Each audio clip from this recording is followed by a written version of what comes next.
Bah, écoutez, je suis déjà très heureux encore de vous accueillir dans ce nouveau premier mercredi du mois. Vous savez, le premier mercredi du mois, dans tous les villages, toutes les villes, il y a cette sirène. Alors pourquoi avoir eu cette idée, je dirais, de premier mercredi du mois? C'est pour vous donner une impulsion de motivation et suivant tous les mois, vous expliquer un petit peu comment on peut se motiver au quotidien dans notre action professionnelle ou bien sûr dans notre vie aussi personnelle, si on a suivi quelques petites difficultés dans sa vie, de programme, comment se reprogrammer, se remotiver au quotidien, mais bien sûr avec une action beaucoup plus professionnelle pour, bien évidemment, les gens qui me suivent, c'est-à-dire les commerciaux. Alors, c'est le dernier mercredi, premier mercredi du mois du semestre, parce que le mois prochain, c'est le mois d'août, donc il n'y aura pas de session de motivation, on prendra que le premier mercredi de septembre. Alors, profitez-en aussi. Alors, je ne pourrai pas répondre à toutes les questions, bien évidemment, mais on va en sélectionner quelques-unes et je me permettrai, au bout d'une quinzaine de minutes, quand j'aurai fait mon pitch, de pouvoir répondre à quelques questions que vous pouvez me poser. Alors, ce matin, en me réveillant, il y a une anecdote qui m'est venue, c'est Walt Disney. Walt Disney dit comme ça, si vous le rêvez, vous pouvez le réaliser. L'anticipation de votre motivation, c'est de dire, quand je fais un état conscient de ma situation, est-ce que je suis motivé comme il le faut?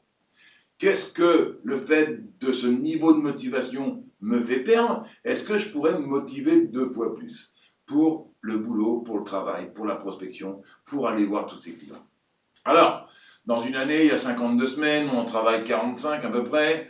Il est évident, moi, maintenant, ça fait 40 ans que je suis commercial, j'ai pas eu toutes les semaines extrêmement motivé. Mais, dans l'ensemble des choses, si je devais donner une note à ma motivation depuis une quarantaine d'années, je pense que j'approche les 8. Et vous, dans votre travail de tous les jours, si vous faites un réel état conscient de votre situation professionnelle, de votre motivation au travail, est-ce que sur une échelle de 0 à 10, vous dépassez les 7? Si vous dépassez les 7, vous êtes sur un bon chemin, parce que quelque part, vous êtes motivé à, on dirait, 70% si on donne 7. Par contre, pour les autres qui aimeraient, mais qui ont quelques frayeurs, quelques peurs, aller prospecter, c'est pas toujours marrant. D'abord, on va essayer de faire un état conscient de la situation. Comme le disait Walt Disney, si vous le rêvez, vous pouvez le réaliser. Il est important de visualiser quel est votre objectif. D'abord, il faut en avoir un. Alors, on va commencer par le début. Quel est votre objectif dans votre métier? Aujourd'hui, votre direction vous demande de faire tant de chiffres d'affaires. Bon an, mal an, vous réussissez à peu près à les atteindre tous les mois. Mais vous vous dites, je pourrais largement les faire si j'étais beaucoup plus motivé. Alors c'est vrai que tous les jours, aller prospecter, rappeler des clients, relancer des clients, vivre avec les noms de nos clients, bien sûr, ça peut démotiver, ça peut casser un petit peu le rythme de votre énergie. Maintenant, quand on se programme sur un objectif, il faut déjà le valider en 5 points, cet objectif. C'est-à-dire que l'objectif que vous allez vous fixer, c'est celui que vous avez vraiment envie d'atteindre.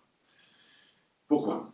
Aujourd'hui, vous prenez une semaine de travail lambda, vous dites, cette semaine, j'ai prospecté 6 heures. J'aurais pu prospecter 10 heures, 15 heures. Pourquoi vous ne l'avez pas fait? La flemme, j'ai bien tourné le mois dernier en chiffre, j'ai pas trouvé la motivation, je suis un peu fatigué, c'est bientôt les vacances. Bon, plein d'éléments, plein d'excuses aussi, pour dire, bon an, mal an, je sors mon petit quotidien et ça le fait. Maintenant, posez-vous la question, quel serait pour vous l'état idéal de votre motivation? Est-ce que tous les jours, je suis prêt à travailler 1 heure, 2 heures de prospection pour trouver de nouveaux clients? Parce que vous savez très bien que, si vous ne prospectez pas, si vous ne développez pas un système de réseau, votre chiffre d'affaires ne va pas forcément être là au rendez-vous. Donc il est important pour vous de bien comprendre, quand on est un peu libéral, je dirais commercial, on est un peu indépendant quand même, on va visiter 1 fois au bureau le matin, ou 1 fois par semaine pour certaines entreprises, et puis toute la semaine vous êtes sur le terrain. Alors soit vous avez bien sûr des rendez-vous fournis, ou alors vous avez une partie de rendez-vous fournis, et puis l'autre partie, c'est à vous de la créer. Alors soit par des réseaux, soit par de la prospection, soit par des emails, soit par du phoning, soit par quoi que ce soit, vous avez votre domaine de prospection et il est important d'y mettre un objectif. D'abord, première chose, quel serait pour vous, si vous n'aviez aucune peur, aucun blocage de prospection, quel serait pour vous le temps que vous devez consacrer dans votre activité de commerce à la prospection, à la recherche de nouveaux clients? Combien de temps par jour, par semaine, par mois vous pouvez consacrer réellement si vous étiez motivé tous les jours? Là, je vois des réponses. Donc, ok. Ok, donc il y a des personnes qui prospectent 1 heure, je vois 2 heures. Ok, vous aimeriez faire 3 heures, 4 heures. Ok, donc l'objectif, il va être très simple. Quel est le sens que vous donnez à votre motivation? Il y a une chose qui est fondamentale dans la prospection, et ça c'est une phrase, je vais vous la répéter. Il vaut mieux la douleur dans la discipline que la douleur dans le regret. Vaut mieux la douleur dans la discipline que de la douleur dans les regrets. Pourquoi? Vous préparez votre semaine de travail, manque de discipline, manque de motivation, et là, vous souffrez, parce que quelque part, quand vous voulez vous apercevoir en fin de semaine que vous n'avez pas fait le travail que vous vous étiez demandé, ou que votre direction vous demande, vous avez des regrets. Et là, oui, vous avez une souffrance qui est après.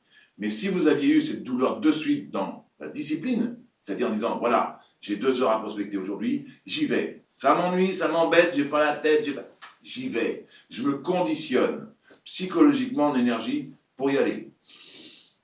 À partir de ce moment-là, vous souffrez. C'est maintenant que vous souffrez. Mais une fois que c'est fait le soir, vous n'aurez plus la douleur du regret. Donc, comprenez bien que suivant votre état d'esprit, c'est vous qui pouvez changer les choses. Si vous restez dans votre zone de confort, à attendre vos rendez-vous, à essayer de prospecter ou de visualiser un client qui, vous pensez que si celui-là, je le suis vraiment, je vais réussir à le signer ou faire des affaires avec, non, ça ne marche pas comme ça. Tous les jours, vous devez avoir une activité, une constance. Parce que tous les commerciaux que j'ai formés dans ma vie, des milliers, à chaque fois que j'ai travaillé sur la motivation et qu'ils développaient leur chiffre d'affaires multiplié par 2, par 3, par 4, voire par 5, quand je leur posais la question à la fin du mois, est-ce que tu es plus fatigué que quand tu prospectais pas? Non, il a beaucoup plus d'énergie. Donc, déjà, dans vos croyances qui peuvent vous limiter, la prospection est source d'énergie, la prospection est source, je dirais, d'enrichissement. Par contre, il faut y aller. Alors, peut-être qu'il vous manque des outils, et dans quel cas on travaille sur la formation. Les outils, c'est quoi? Qu'est-ce que c'est qu'un bon pitch? Qu'est-ce que je dis aux gens à la porte? J'ai peur de me faire envoyer sur les roses? Non, il faut que vous ayez un pitch qui soit cohérent. Et pour ça, il y a nombre de formations pour créer un pitch de prospection. Je vous invite vraiment à aller chez nous aussi. Mais si vous avez un bon pitch de prospection, que vous avez déterminé votre secteur, et que vous y allez de bonne humeur, vous aurez des résultats. Quand j'étudie des personnes qui me disent, moi, je fais une vente sur 30 personnes prospectées. Très bien. Là, on peut améliorer les 30. Avec un bon pitch, une bonne découverte client, on peut passer d'une affaire à 25, 20. Je ne dis pas plus. Après, c'est l'expérience, c'est le travail, le réseau. Mais dans un premier temps, il faut vous créer cette envie d'y aller avec des outils qui soient confortables, que vous avez validés. Ensuite, votre objectif, vous devez le valider en 5 points. D'abord, qu'il soit réalisable, qu'il soit atteignable, qu'il soit écologique, qu'il soit fait dans le sens de vos valeurs à vous du travail. Il faut qu'il soit ambitieux, parce que un objectif qui n'est pas ambitieux, ce n'est pas un objectif, c'est un travail de tous les jours. Et puis derrière ça, il faut le contractualiser. Écrivez-le. Écrivez-le constamment, votre objectif, pour dire ce mois-ci, je vais faire tant de chiffre d'affaires ou je vais faire tant de clients. Et pour faire tant de clients, il faut que je prospecte 1 heure, 1h30, 2 heures par jour, 3 heures, voire plus, suivant votre travail. Est-ce que vous le faites? La question est là. Si vous comprenez bien l'état conscient de votre objectif, l'état conscient de votre semaine de travail, arrivé le samedi quand vous avez fini votre semaine, est-ce que vous êtes satisfait de votre travail? Je pense que non. À partir du moment où vous dites j'aurais pu faire plus quand même. Tiens, l'autre soir j'étais libre à 17h, j'aurais pu faire de la relance client. Non, j'ai préféré rentrer chez moi parce qu'il y a le beau temps, parce qu'il y a un barbecue, parce qu'il y a des copains. Plein d'éléments comme ça. Donc, si vous ne visualisez pas un résultat, il sera difficile d'aller le chercher. Faites bien un bon état des lieux de ce que vous faites dans votre semaine.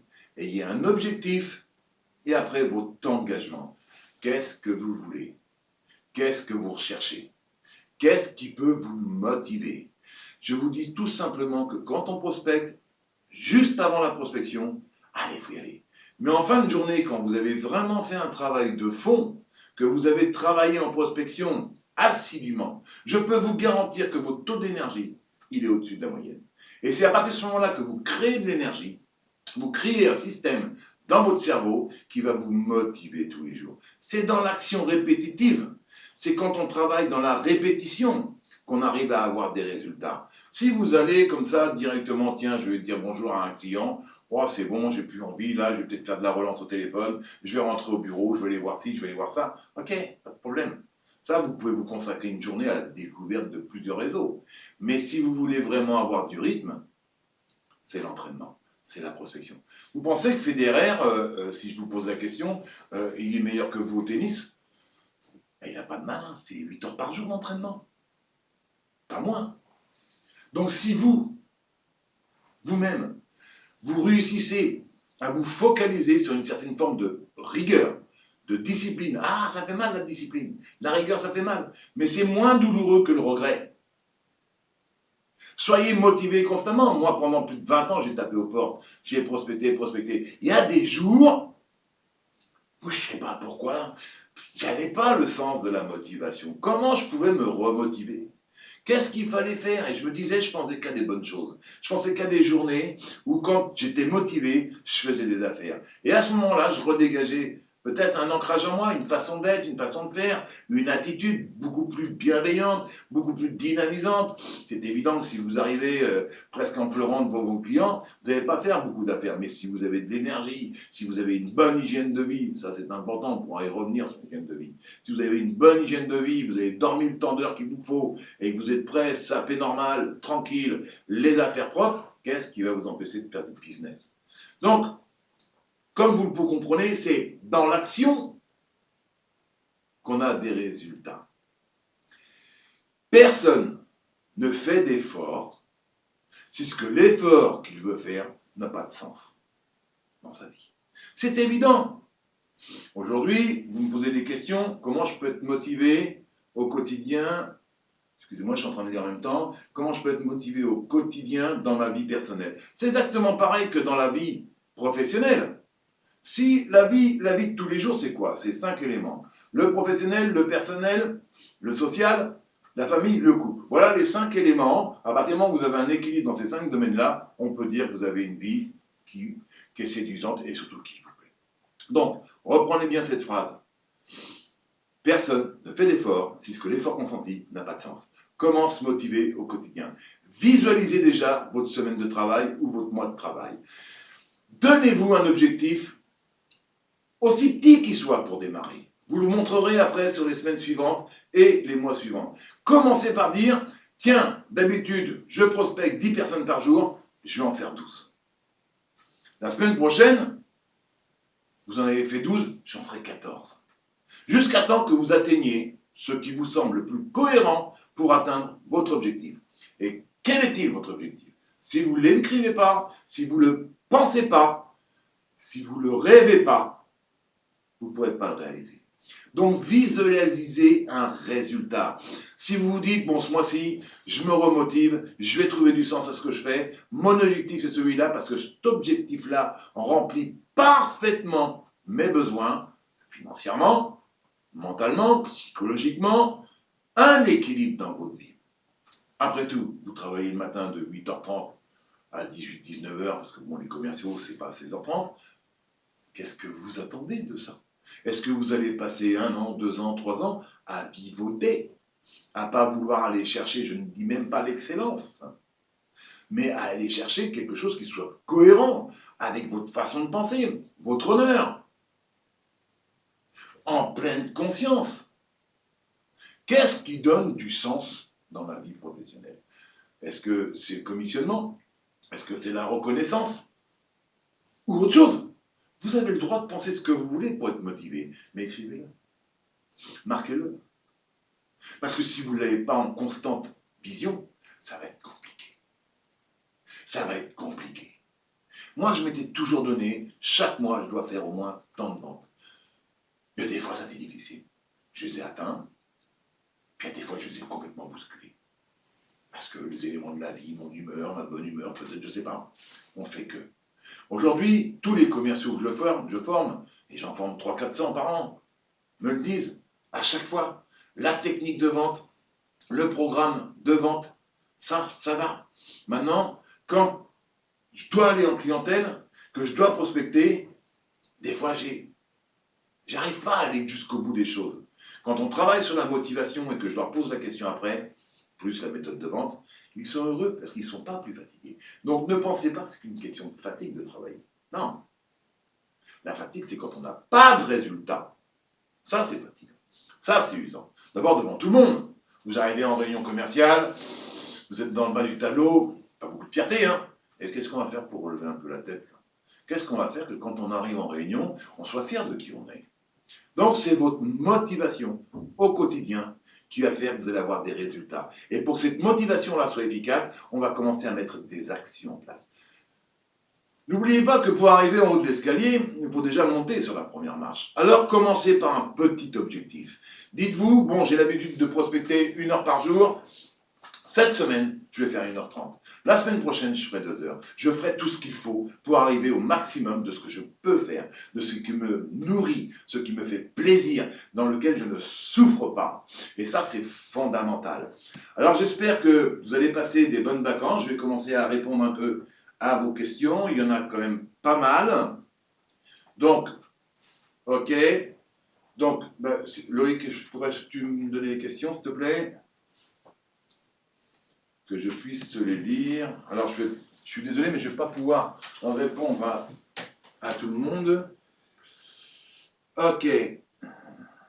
Comment je peux, bonjour Julien, comment je peux me motiver 40 semaines par an au maximum, suivant que les objectifs, voilà, c'est un petit peu de faute d'orthographe, suivant que l'objectif final, c'est de finir manager. Alors, là, tu donnes du sens, Julien, là, comme moi.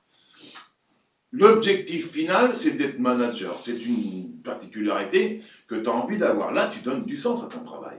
Donc, tout simplement, quand on veut être motivé 40 semaines par an constamment, c'est parce qu'il y a un objectif. Peut-être que c'est un objectif de salaire, parce que vous avez décidé d'acheter un appartement, d'un petit peu investir, ou alors des vacances, ou alors un véhicule, quoi que ce soit.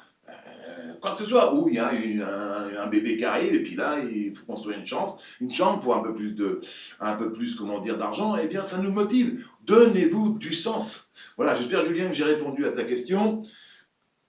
Martine, bonjour. Je suis motivé.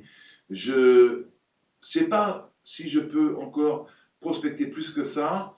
Ok, alors, bon, je comprends ta question, Martine, alors c'est très simple. Aujourd'hui, si tu ne définis pas un objectif, si tu ne définis pas quelque chose de clair, de précis, en disant, bon, je donne un objectif, je bosse 1 heure de plus par jour. Non, va plus loin dans la profondeur de ton objectif. Aujourd'hui, fais un état des lieux, tu regardes ton agenda de la semaine, où est-ce que tu aurais pu améliorer certains postes.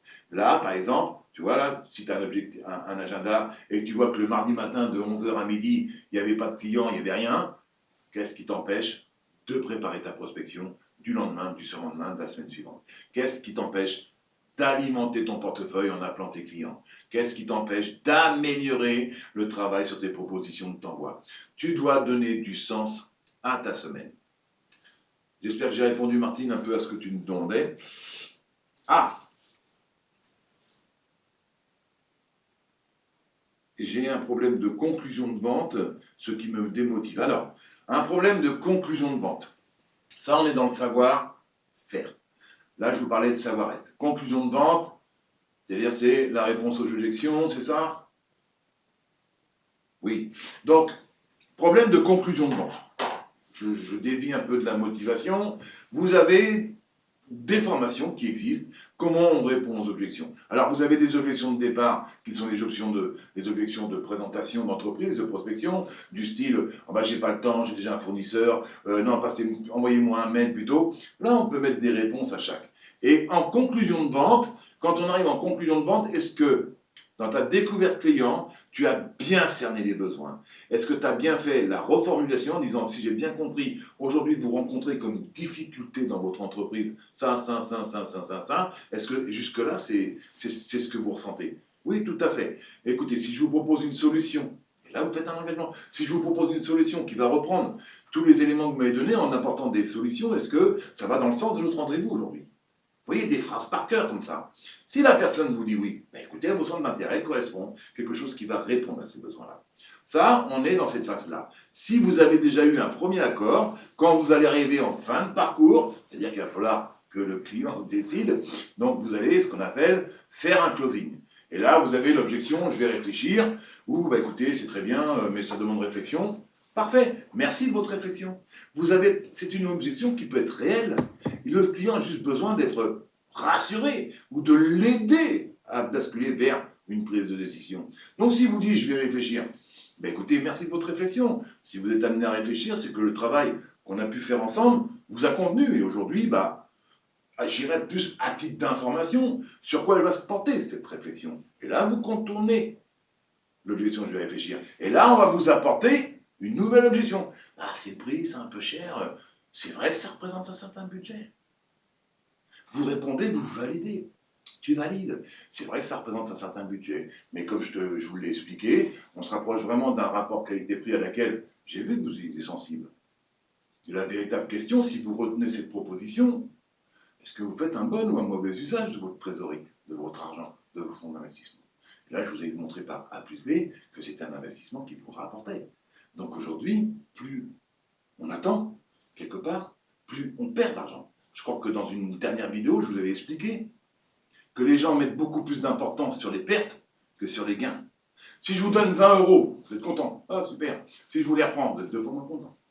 Donc, aussi, quand vous êtes en fin de conclusion, expliquez les avantages de prendre une décision. Qu'est-ce que ça va combler chez le client? Qu'est-ce que vous allez gagner? Mais surtout, qu'est-ce que vous allez éviter de perdre? Voilà, j'espère que j'ai répondu. Bon, c'est cool. Allez, je vais en prendre une dernière. Comment se remotiver après les vacances d'été? Bah, Comment se remotiver après les vacances d'été? Bah, les vacances, c'est fait pour quoi? Déjà, c'est fait pour vous poser. Allez, on oublie le boulot, on oublie le téléphone, on oublie les ordinateurs portables, on oublie toutes les boîtes. Boîte de téléphone, le bureau, la voiture, on oublie toutes les boîtes. Allez, on va décompresser. On a 3 semaines de vacances, quelque chose comme ça. Et là, on profite de la vie de tous les jours de la vacance. La famille, les apéros, les barbecues, la baignade, les sports, enfin tout ce qui s'ensuit. Et quand vous revenez, je dirais début septembre, quand là, vous allez reprendre le boulot, une journée avant ou la première journée de travail, repositionnez-vous dans vos objectifs. Alors, pour septembre, octobre, novembre, décembre, je vais mettre un objectif à 4 mois, qu'est-ce que je veux exactement? Qu'est-ce que l'année dernière j'ai fait? Où sont mes résultats de l'année dernière? Comment je peux les améliorer d'une année sur l'autre? Donc cette journée-là n'est pas à perdre. Vous prenez une journée, vous avez un tableau blanc ou un bon bloc, et là vous écrivez ce que vous avez envie d'avoir. Qu'est-ce que je vais pouvoir mettre en place? N'oubliez pas, il faut que ce soit atteignable et réalisable. D'accord? Si vous avez l'habitude de faire 30-40 000 de chiffre d'affaires et qu'au 1er septembre vous vous dites, bon maintenant là, je vais péter les 80-90 000, alors c'est sûrement réalisable. Est-ce que c'est atteignable pour vous? Est-ce qu'il est écologique pour vous? Voyez? Donc, si vous aviez une moyenne de 35 000 euros dans le premier semestre, peut-être que vous allez vous dire, allez, je vais pousser entre 37 et 40. On peut aller plus haut, mais là, il faut être suivi en motivation. Alors, je vous invite, on donne des cours à ce niveau-là. Donc voilà, j'espère que j'ai répondu à ta question. Tu te remotives, la première journée de boulot, c'est une journée de détente où tu vas aller chercher quel est ton objectif. Qu'est-ce que tu vas mettre en place? Quelles sont les actions que je vais mener que je ne menais pas avant? Et comment je visualise mon résultat? Quelle émotion j'ai si au bout de 4 mois j'ai réussi mon objectif? Qu'est-ce que ça va me procurer? De la fierté, de l'honneur, de la conscience professionnelle, ou tout simplement le fait de dire « je me suis donné un objectif et je l'ai atteint, je suis fier de moi ». Je vous souhaite d'excellentes vacances. Je vous souhaite des chiffres d'affaires en plus finir pour septembre, octobre, novembre, décembre. N'oubliez pas non plus que le premier mercredi du mois de septembre, on se retrouve sur les écrans pour le décrassage un petit peu, pour partir et puis refaire de belles affaires. Je vous souhaite de merveilleuses vacances. À bientôt.